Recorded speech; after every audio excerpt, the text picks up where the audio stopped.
When I was in the 6th grade, I was an avid skateboarder. I know, hard to believe. But by avid, I mean mediocre at best. My friends and I would mainly skate through our neighborhood, marveling at how cool we were. But we couldn't do anything crazy, like no half pipes, no ramps, no slides, just a bunch of attempts at pulling off ollies. If you don't know what that is, no worries. It's basically jumping in the air with the skateboard by popping the skateboard back with your foot. And then one glorious day, my mom offered to take me and my friends to the local skate park. I would finally be able to show everyone my true skating potential. There's one obvious thing that every wannabe skater should know.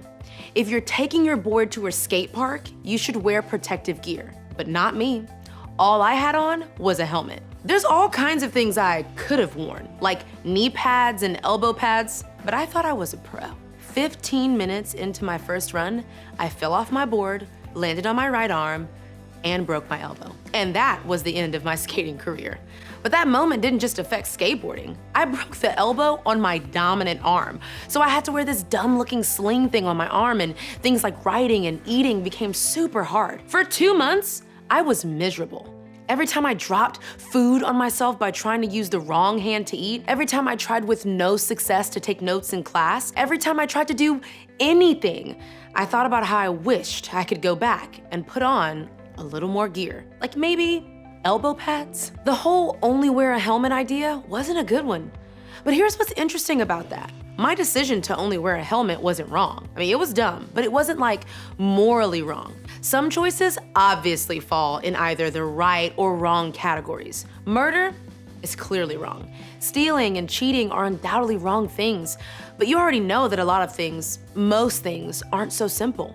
For example, lying. Technically, this is wrong. But what if there are special circumstances? Let's say you have a friend who would be extremely hurt if you were honest about your opinion of their style. Wouldn't it just be better to lie and say you like the outfit? Or maybe you forgot to do your homework, but it would be easier to make up a story about why you forgot it than to tell the truth. Or what about not obeying your parents? Again, also technically wrong, since you are still living under their roof. But again, could there be exceptions to this rule? Maybe your parents constantly tell you to stop using your phone while simultaneously checking their Facebook feeds. Or maybe they tell you to not text and drive, but your mom takes selfies at the stoplights. Or maybe it isn't that simple. Maybe you have a parent or a step-parent that's telling you to do something unwise or unsafe or ungodly. What are you supposed to do then? Or how about making out? Maybe you've heard church people talk about how sex was made to happen in marriage, but physical stuff is on a spectrum, right?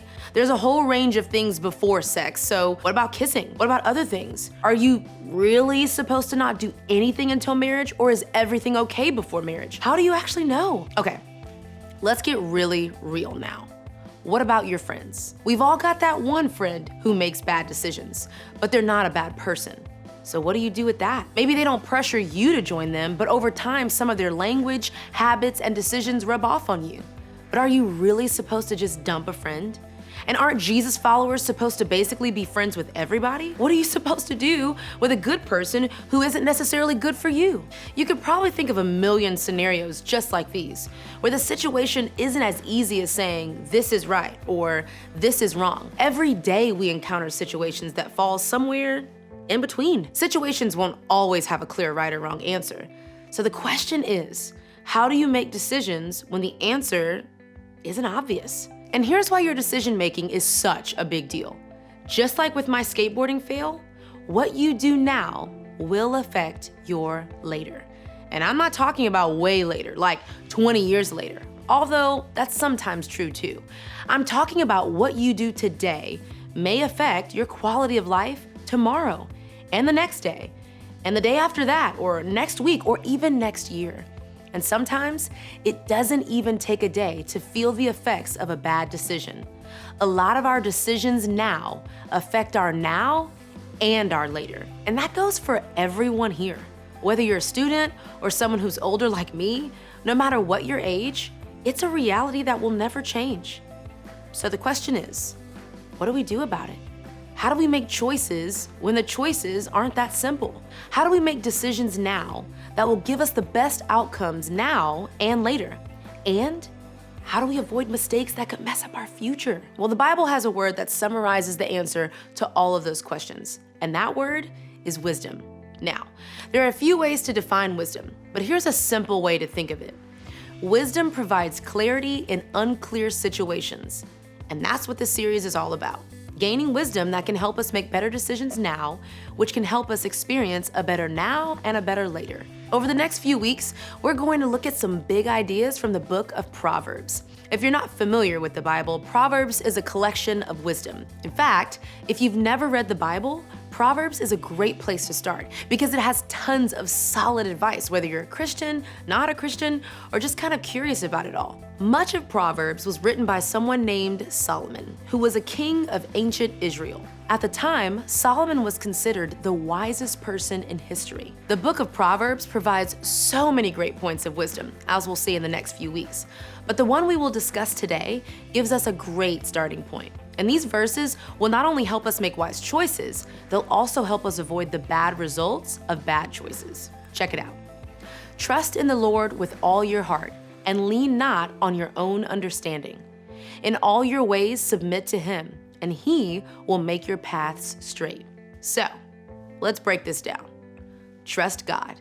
Trust the one who made everything, including you, who knows everything and who knows how everything works. Plus, as Jesus made clear, He's a God who absolutely loves you, which means He can be trusted.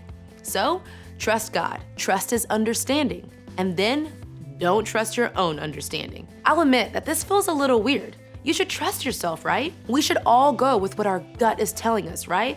Okay, mostly yes. If you're in a dangerous situation and your gut tells you to run or yell for help, do that. But at the same time, we all know times we made decisions that were really awful. Sometimes we need more than just our gut instinct. Think of God as someone who has existed forever.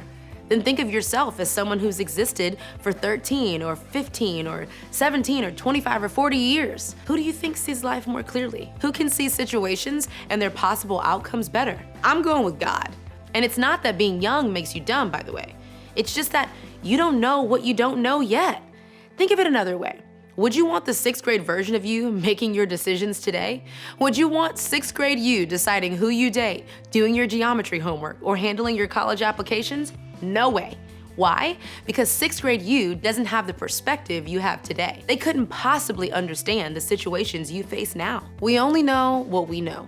In other words, we can only know what we've experienced, which means that someone who's older than us, who has experienced more of the world, naturally sees more of the situation than we do. And since God is about infinity in age, He has a greater perspective than us. Okay, so trust God.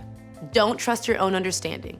And then, in all your ways, submit to Him. Submit is a strange word.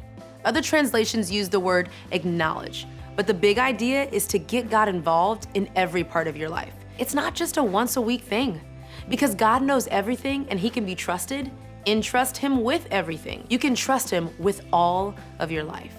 And if you entrust your life to Him, He will make your path straight. Another translation says it in this way, and He will show you which path to take. Listen, if you're human, your perspective is limited. As a result, on your own, your path could look a little crooked. But Solomon is saying that when we trust God with our lives, He will help us see a clear path forward. And following that path now is the best way to avoid making decisions that could negatively impact our later. Trusting God is the wisest thing you can do. Think of it this way. Wisdom now can help you miss mistakes later. Following God and utilizing His wisdom in the gray areas of our lives today will be something we'll be so grateful for down the road. As we've seen, life doesn't always present clear-cut choices. Should you do what you need to do to pass that class? Should you obey your parents even when they're wrong? Should you stay with your boyfriend or girlfriend? The answers to questions like these are found by getting and using wisdom. It means you need to decide now what kind of later you want, because the choices you make now will affect your later. Solomon provides some great starting points for finding wisdom and avoiding pitfalls on your path. Trust God, seek out His wisdom for your situation, and get Him involved on your journey. But how do you actually do that? Well, first, look at the Bible. Like we said earlier, Proverbs is a great place to start gaining wisdom and seeing what God has to say. Another great place to start reading is the Gospels, which is comprised of Matthew, Mark, Luke, and John. These are the 4 accounts of Jesus' life. You probably know this, but Jesus had a lot to say about experiencing life to the fullest, to living a life free of regret. You could easily park in Proverbs and the Gospels and gain wisdom for your now and your later. God can also help you through your small group. Even though age is a huge part of perspective, just having a different life offers a different perspective. And everyone in your group has lived a life that's different from yours. So talk to them, share what's going on, tell them about the decisions you're facing. I bet you have a lot of wisdom waiting for you right there. And finally, talk with your small group leader or someone else you trust who is older than you. Remember, perspective is key, and this person has lived a different life and lived it longer than you. Chances are, there are people in this room who would be glad to listen and offer their insights on what you're facing. Listen, I'm not saying that every bad decision is going to completely ruin your future, but what I am saying is this: making wise choices now absolutely gives you the best shot to avoid mistakes and have a better later. As you head out, there are 2 questions I want you to think about. What if you did this? What if you actively trusted God, checked the Bible, and ran decisions by your small group and someone older in your life? What would your future look like if you made tons of wise decisions now because you decided to get wisdom? What if you don't? What if you lean on your own understanding and make decisions with only your own perspective? What could go wrong? What could go right? What could you miss out on? As a young adult, the choice is entirely up to you. But you owe it to yourself to at least think about how you make decisions and whether wisdom now really can help you miss mistakes later.